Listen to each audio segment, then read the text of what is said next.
So on this first play against Michigan in 2022, what we're going to see is he reads this screen immediately, and this poor receiver is just done. Like that. There, granted, you know, it's a screenplay. The defense has everything accounted for, and I really like the quickness and the thump that King puts on here. This is like when everything goes well in King's game, this is what it looks like as far as covering the run, covering screenplays, being an aggressive tackler. Hello, good people. Green Bay Packers fans, football fans, and random internet viewers who are at least a little bit curious about how football is played at the pro and college level. My name is Tim Noonan. I've been a Packers fan for the last 20 years and a fan of scouting college players for the last 8 years, and today I will be looking at the Packers' 7th round draft pick, cornerback Kalen King out of the University of Penn State. If you like the video, make sure to take a second to hit the like button, subscribe to the channel, and hit the little bell so that you know the next time I'm on here talking about football at the pro or college level. Now, Kalen King is a bit of a curious case as far as draft studies go because he was really highly touted after the 2022 season coming into 2023. It was thought he would be a first-round pick, maybe a second-round pick, and through the course of the 2023 season, his stock fell and fell and fell, and we'll get into why that happened. But before we do that, I want to look at some features of his game. So the first area of his game that I want to look at is his man coverage and his ability to play trail technique. I think he is an asset in man coverage. He has not the greatest physical gifts in terms of speed and agility, but he has a great play speed, and he puts himself in positions well consistently. He could be more consistent, but overall, I like where he's at in man coverage and trail technique, so we'll look at that. The second area that I want to look at is his physicality and aggression across all parts of his game, whether that's in pass coverage or in run support. I think he is a cornerback who you can leave on the field for all 3 downs and not have to worry about whether or not he can hold up in the run. He definitely can. And on those screen plays or just in pursuit in general, when chasing down ball carriers, he's aggressive, he hits hard, and he's an effective tackler. In the third section, we will look at some plays that show the limitations of his length, the limitations of his quickness, and then we will transition into the fourth section of the video, which is, do I think that Kalen King will redeem himself going into this season? Will he live back up to that draft stock that he earned for himself a couple years ago? I'm not sure everything that went into the 2023 season and what went awry for him. The numbers we'll look at show that there was a steep drop-off, and the film shows across the board there were always some areas of his game that needed to be shored up, and it became really apparent when he became the number 1 defensive back in 2023. So I'll answer whether or not I think he redeems himself in 2024, and I will also share my draft grade on him compared to other defensive backs in this draft, as well as where I see him fitting with the Packers. So a lot to get into in this video. I won't wait any longer. Let's get into the first facet of his game, which is just his trail technique and his ability to play man coverage. So this first play against Ohio State in 2023, what we're going to see is he gets physical at the line and then just follows his man out on the route.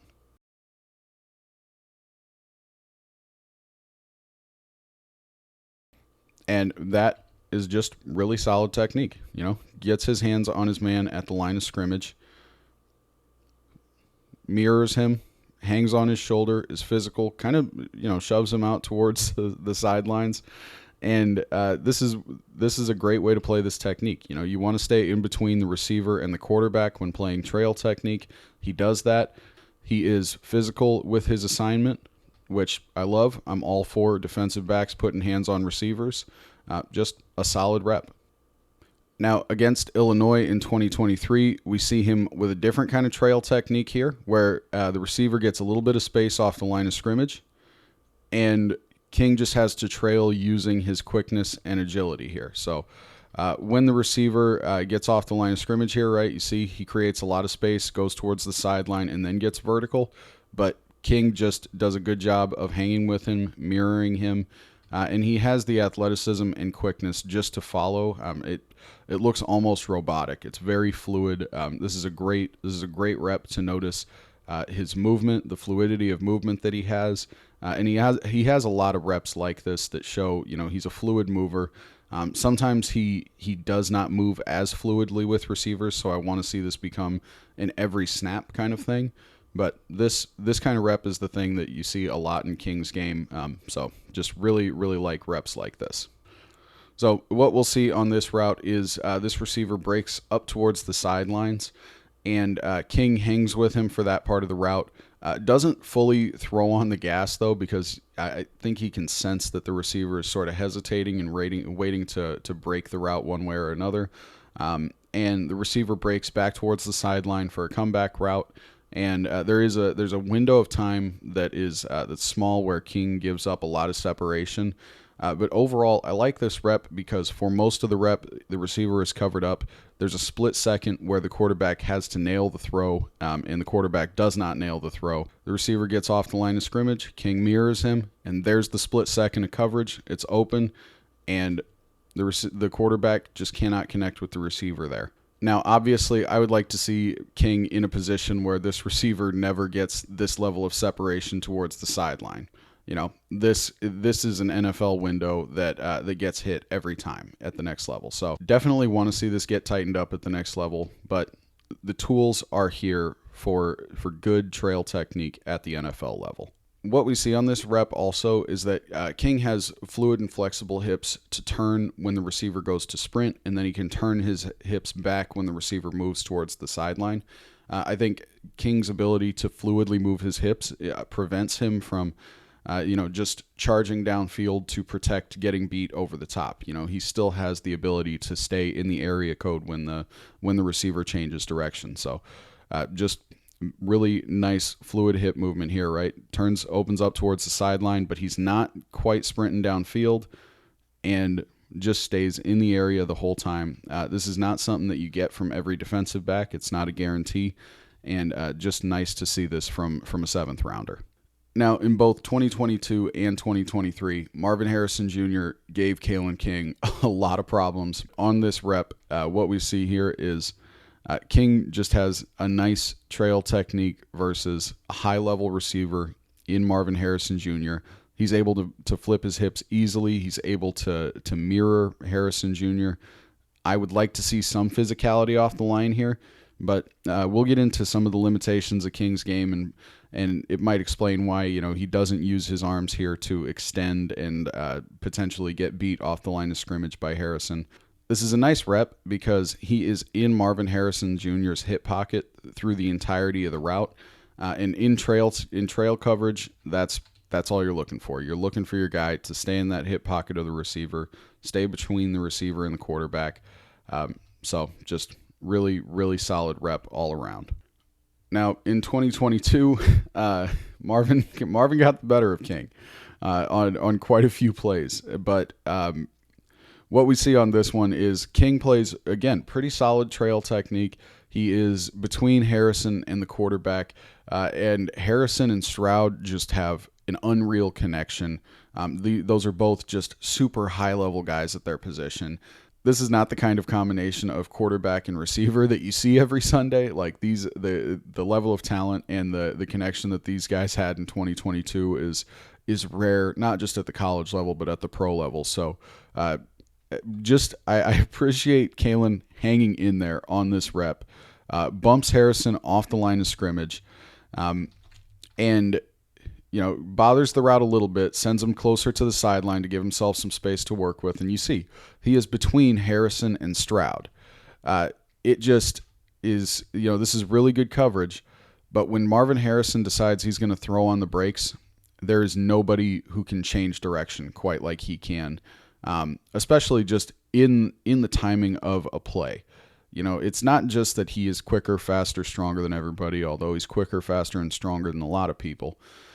It's his understanding of the game and his timing to know, all right, my quarterback's going to want me in this spot here, so throw on the brakes. There is like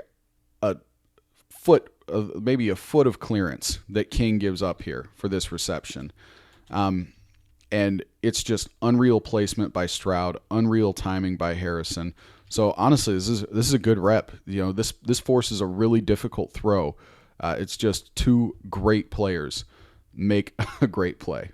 The second area of King's game that I want to look at is his aggression and physicality in run defense as well as on screens, and just in general as a tackler. He is a physical player, whether the ball is to his side of the field or not. So on this first play against Michigan in 2022, what we're going to see is he reads this screen immediately, and this poor receiver is just done. Like that.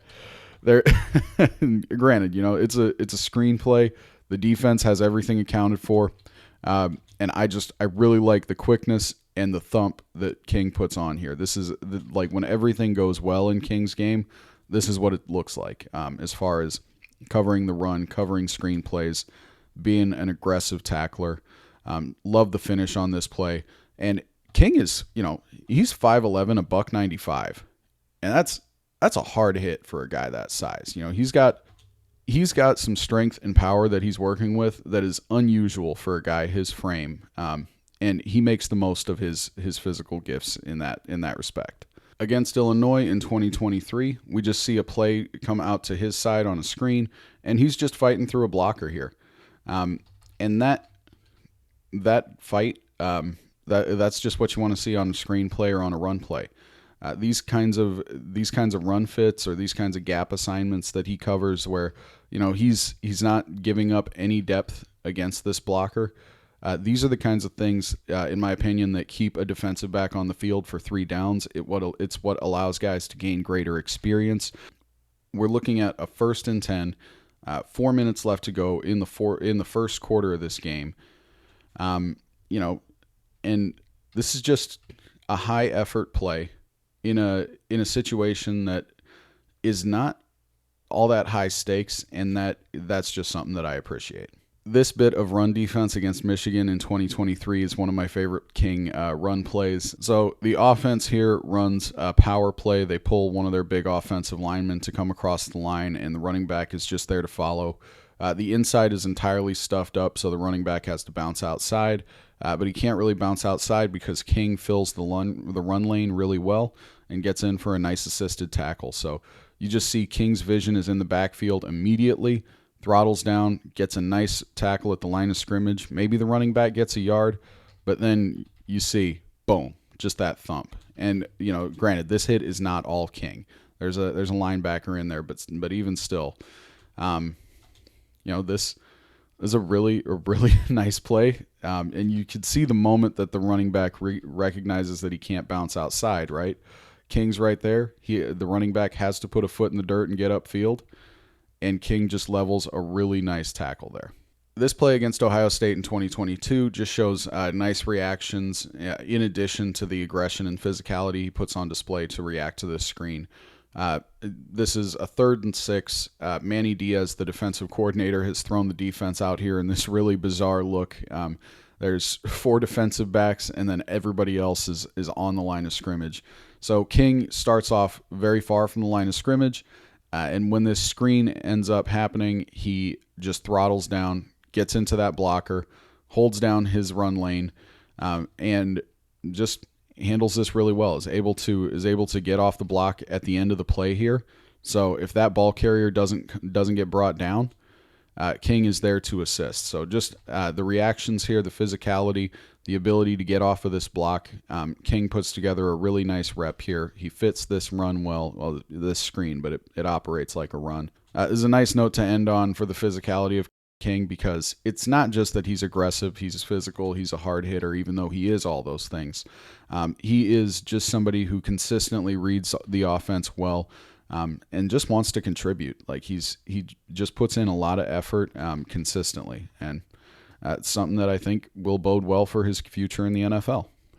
In the 3rd section of this video, what I'm going to be talking about are 2 areas of King's game that I see as limited, and they're limited relative to where his projections were a couple years ago. So for a 7th rounder, I think King is tremendously gifted. I think he's skilled. I think he's intelligent. But rating on the curve of a guy who was going to be selected in the 1st round of the draft, or there were there were storylines that he was going to be a first-round draft pick. His athleticism in terms of quickness and the length of his arms is just not where you want to see top-level defensive backs at. Against Marvin Harrison Jr. in 2023, we just see a little bit of an issue with his length here. In the reps we've seen, it's just his physicality isn't the most effective, even though the effort is there, and that's mostly due to his length. So on this play, what we're seeing is he tries to get hands on Jr., but when Marvin Harrison gets into his body, it's just there's nothing that King can do because his arms are not all that long. Marvin Harrison Jr.'s arms are longer than King's, so he can kind of just brush him off here, and King cannot keep consistent contact with Marvin Harrison Jr. here with his arms, and that just allows for Marvin to blow by when King is trying to play a more physical coverage here. Now, against second tier, third tier wide receivers, I think King is a pretty solid coverage guy. I think he has the length to work against those guys. Against taller, slightly longer-armed receivers who have strength, that's a tough combination for King to go up against. In this same game against a non-Marvin Harrison Jr. player, he also has a rep that that just does not go the way I would want to see this rep go. So at the top of this route, he tries to get his hands on the receiver to stun him, but unfortunately, receiver is just not stunned. Receiver is able to shake him off like a bad cold, gets a lot of separation, nice completion for the offense, and this is where I start to get concerned about, how does he stack up against those receivers who he's going to see on every single snap in the NFL? Because if his length is an issue against just a garden variety, second, third, fourth wide receiver from Ohio State, where does that land him in the NFL? The receiver plays this really well. I think King does a good job at the start of the route just to backpedal, stay square with the receiver, but you have to land those hands. You have to stun the receiver on that route. And he just doesn't quite get there. Receiver makes a nice catch, and the offense gets the ball rolling downfield. Now, I have spoken to his physicality, and I think, he's aggressive, he's physical, and he's stronger than you would expect for a guy of his size. But what I don't want to do is give the impression that he is some kind of like hulking hit monster. He definitely also has limitations to his strength. So against a really nice tight end prospect in Michigan's Colston Loveland, we just see him get physically dominated, and he's fighting, right? Like, you see this entire time. He is in Loveland's jersey. He's trying to throw him off. This is just two dudes going back and forth, and Loveland is just stronger, bigger, able to manhandle King, push him downfield. So I don't want to give the impression that King's physicality and aggression means that he can just go and physically take anybody on.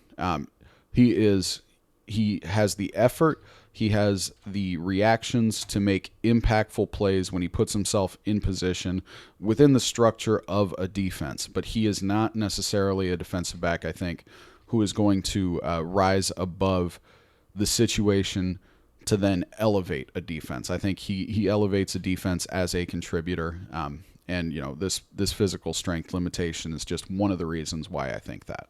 So early on, we saw some really solid man coverage, some really solid trail coverage, and I mentioned that there's some times that I want to see him be more consistent. So one of the plays that really I wish would have gone differently is here against Illinois in 2023. So this starts off well. He's on the receiver's shoulder, but then the receiver gets a little bit of separation at the top of the route and then drives towards the middle of the field and gets a lot of separation. King misses a tackle. This is sort of a disaster rep for King. I think there are definitely situations where you give up more cushion as a defensive back. You give up the potential for a catch just so you can bring down a receiver and prevent a big play. Like, that's just a call that defensive coordinators and defenses make.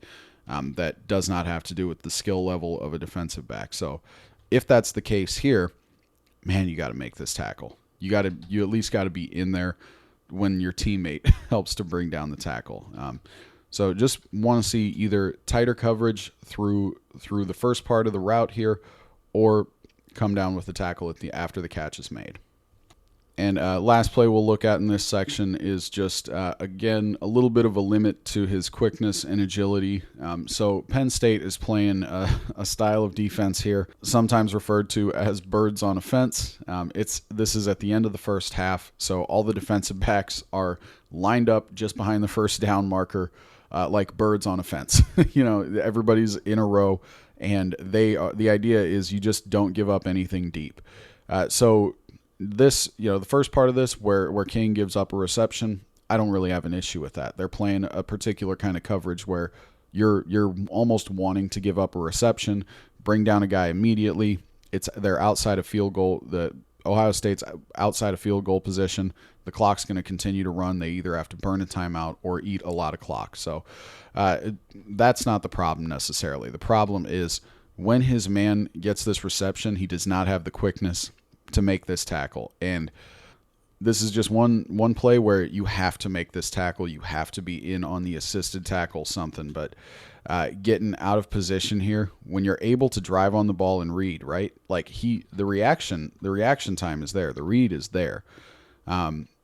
But the physical quickness is just a little bit limited, and his play speed is often very good. But on plays like this, sometimes he does just get out-quicked. He gets beaten by speed and quickness. And so one of those, that's not something necessarily that improves for a defensive back. This is just, I think, a feature, a limit to his game. In the fourth section of the video, I want to talk a little bit about the whole of Kalen King's career and how he came to be at the place he's at, being a 7th-round draft pick for the Packers. Do I think he will redeem himself? The short answer is yes, but how we get there is important. So, flashback a couple of years ago. We're entering Penn State's 2022 season. This is the second year for Kalen King at Penn State. He's playing alongside Joey Porter Jr., the son of Pittsburgh Steelers legend Joey Porter. Love that guy. And King has the opportunity to play second fiddle to a really great college defensive back. And it's Manny Diaz's first season as the defensive coordinator at Penn State. Manny Diaz, love him or hate him as a head coach. If you don't like the turnover chain, I get it. It's not for everybody. But Manny Diaz is a hell of a recruiter and just knows how to motivate and get the most out of his guys. So there's a lot of excitement in Penn State in the fall of 2022. Joey Porter goes out, has a great 2022. Kalen King comes out and has maybe even a better year than Joey Porter Jr. Like, looking at the numbers, King had 18 passes defensed, 3 interceptions, just an electric second season for any defensive back. And the buzz around him was intense going into 2023. He was a consensus first-round pick going into 2023. It was a pretty safe bet. Everybody from Sports Illustrated to Bleacher Report to Pro Football Focus had him going somewhere between 10 and 20 in the draft. Like, he was firmly one of the draft darlings going into last year. And then throughout the season, he just could not replicate that production, and that raised a lot of questions. Now, looking at the film, I think what we've looked at here, there's not a stark difference between the player we see in the clips in 2022 and the player we see in 2023. And I think this speaks to something that is prevalent at a few positions, but it's just the idea that production comes in bunches. So Kalen King had this awesome season in 2022. He had all these passes defensed. He had a handful of interceptions, and it did not go that way in 2023. And I think part of that's because he has areas to improve in. I think he has areas to grow in. And I don't want to say he was never a first-round pick, but looking at the play from year to year, there may have been a drop-off in 2023, but really the drop-off is in how many times he got his hand on a football, because we see clips here where he's in position and there's no ball thrown his way. We've seen clips here where he's out of position and there's an incomplete pass. So, at the defensive back position, production can come in bunches. This happens with edge rushers. There's if you're looking for sacks, Aiden Hutchinson had made this point at a camp a few weeks ago. If you're looking for sacks, man, you just have to trust the process. If you're looking for those hits behind the line of scrimmage, whether it's sacks or tackles for loss, you just have to stay consistent. You have to stay on your physical regimen. You have to consistently be on top of your technique. Those sacks, those tackles for loss, they will come, but it's going to come in bunches. That production is sort of random. But what's not random, what is able to be replicated, is the impact you have on a game. And I think the impact that Kalen King has on a game consistently is he has the skill set to handle second and third tier receivers well. He also has the ability to go and at least go toe-to-toe with the team's best receiver. As we saw against Marvin Harrison Jr. a couple of times, he can get beat by those top-tier guys, but he is going to be in there. He's not just going to go out there and embarrass himself. So he is an asset for any team to have, and we're just going to look at a few more plays to see the whole picture of his game sort of in sum. So against Michigan in 2023, we just see him handle coverage really well in a quarter-half coverage situation. He's running sort of a man assignment down here, and he just stays on this receiver's shoulder well. He really fluidly turns his hips down the field. He's able to stay step for step and stride with this receiver on a vertical route. And this, I think, is the kind of thing that you can expect on Sundays from him against those second and third tier receivers. Now, I went on for length about his aggression and physicality. What we see here is that gets the better of him against Illinois in 2023. So he's got his eyes in the backfield, and he is ready to throttle down on this screen. It's a fake bubble screen. This receiver leaks out, creates a big catch. And so on this play, all I want to see is King just stay home a little bit. Don't throttle down there, right? As soon as he takes that step, the quarterback is ready to bomb this ball downfield, and the defense gives up a big play here. A little bit later in the game, we see King on an island here at the bottom of the screen, and he watches this second receiver on the seam route, but leaves enough cushion for the man in front of him so that he can react to either this receiver moving down the field or the receiver directly in front of him, who he ends up responding really well to, comes down with a nice tackle. Offense is limited to a 4 or 5 yard gain. Just really solid play, nice reactions.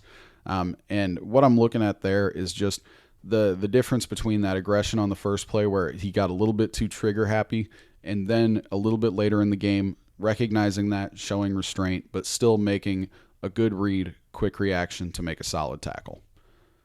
Against Ohio State in 2023, we just see a very similar play. He keeps everything in front of him, makes a nice tackle on his man here. And this, I think, is really what it looks like for him in the NFL. Just paying attention to what's going on in front of him, not trying to make a highlight reel play, and just bringing down his assignment.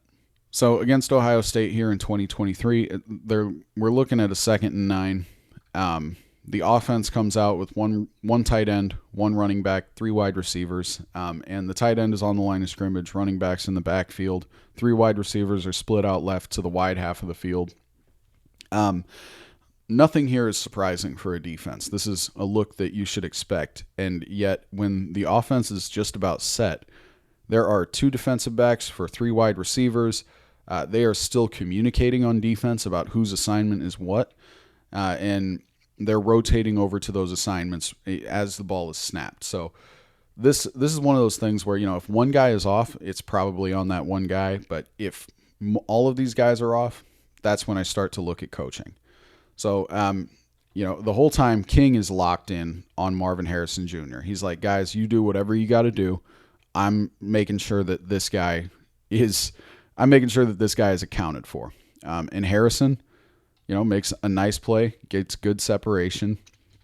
But for this situation where, King is communicating, rotating, almost goes out to that far wide receiver, then comes back to cover Harrison, and just has to stay in the area code. I like this. This is something that, if you have a guy who is calm, cool, and collect in the midst of chaos and still is able to do his job, obviously you'd love to see tighter coverage. You'd love to see a pass breakup here. But there's a little bit of chaos going on. He communicates. He does his job on this play, and that's all I'm looking for out of a guy that you're picking up in the 7th round. And closing out here, we'll just end with a play with a little bit of thump. King rolls down on this receiver. Boom. If you run a screen against Kalen King, if you are a receiver who is blocking against Kalen King, watch out, man. He's going to hit you, and even gets in there for a nice assisted tackle. Just solid read, solid hit on the blocker, way to keep your eyes up, assist on this tackle. Just really cool play to finish out and just round out that point that, again, Kalen King is a guy you can put out on the field for 3 downs at a time. So all in all, do I think Kalen King redeems himself this year? Absolutely. I think he finds his way onto the 53-man roster. I think the Packers will go into this season with one more defensive back than they had last year. There are some notable cuts at defensive back, in particular Benny Sapp, Robert Rochelle, and Evan Williams, the rookie Evan Williams. All 3 of those guys, I think, will probably hang around the team in some form or fashion. Maybe Rochelle or Sapp gets picked up from waivers by someone else. But Evan Williams, I think they're probably going to want to hold on to him just as a rotational guy, just to see what they have with his youth. But the talent that King has, the level of competition that he's played against, the ability he's shown to be resilient and hang in there even when things aren't going his way, I think he just fits with the team. I think there's a lot of players on the Packers roster who fit that mold, and that seems to be sort of the personality type they're going for. And then, not to mention, he is pretty physically gifted. He is not one of those athletes that jumps off the screen at you, but when you look at his athletic profile, the numbers are not all that impressive. But when you watch him play and you see what he brings to a defense, he brings physicality, he brings communication, he brings an ability to go toe-to-toe with anybody that you throw at him. And he's going to take those punches, and he's going to keep rolling. Part of the reason I'm sure he's going to redeem himself is going from the level of success and production that he had in 2022 to then having doubt and honestly failure and challenges and adversity hit you day after day in 2023.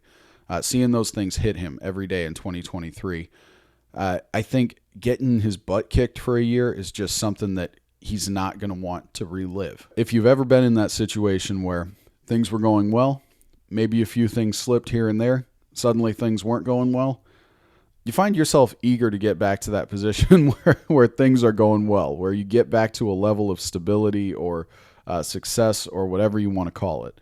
And I think from what I've seen in Kalen King's game, there wasn't a huge drop-off in the level of play. There may have been some consistency that needed to be shored up, but I think he'll bring it this year. And I think he's going to bring a lot of intensity and effort to camp. And given the level of talent that he has shown he can stay on the field against, I just don't think the Packers necessarily have a guy who can compete with that. I think he will beat out Benny Sapp, Evan Williams, and Robert Rochelle for that last DB spot. I think they rock into this season with 10 DBs, whereas last year they went in with 9. But really they went in with 10 last year because Eric Stokes was not on the roster. He was just injured, and so the Packers were ready to cut a roster spot at any point to give that to Eric Stokes. So really last year they were sort of coming in with 10 DBs. All that to say, I think this is the last defensive back brought onto the roster, and I'm really excited to see what he brings to this team, and I'm just really excited to see, how he works to redeem himself and build back that reputation as a top defensive back in football. And just for context, this is where I graded him out this year, as far as where he stacks up to other defensive backs and safeties. You'll notice not every defensive back is on here. Quinyon Mitchell, Cooper DeJean, Nate Wiggins did not get around to charting and grading those guys this year. From what I saw, I think all 3 of them are great. I think all 3 of them are probably in a space between Javon Bullard, Kool-Aid McKinstry, probably better. I think, Quinyon Mitchell, probably one of the top corners, if not the top corner in this draft. So overall, what I see King being is a developmental player with really good gifts to start with. Could maybe develop into a number one corner if he shores up his technical consistency. But I think at worst, he is a nickel or dime corner who you can keep on the roster for as long as he wants to play football. I think looking at how he stacks up here, I do think the gap between him and Evan Williams is a little bigger than that number would indicate. I think Kalen King is closer to that Cameron Kitchens, Tyler Nubin, second tier of defensive backs in this draft class. It just, that is based more off of the body of work before 2023 than what we saw in 2023. But even still, with what we saw last year, he's got things to work with. So I think the Packers did really well to take a flyer on him in the 7th round. And I think it's a move that is low risk, high reward, and will positively impact this team this year and in years to come. So if you like the video, make sure to take a second to hit the like button, subscribe to the channel, hit the little bell so that you know the next time I'm on here talking about football at the pro and college level. Peace.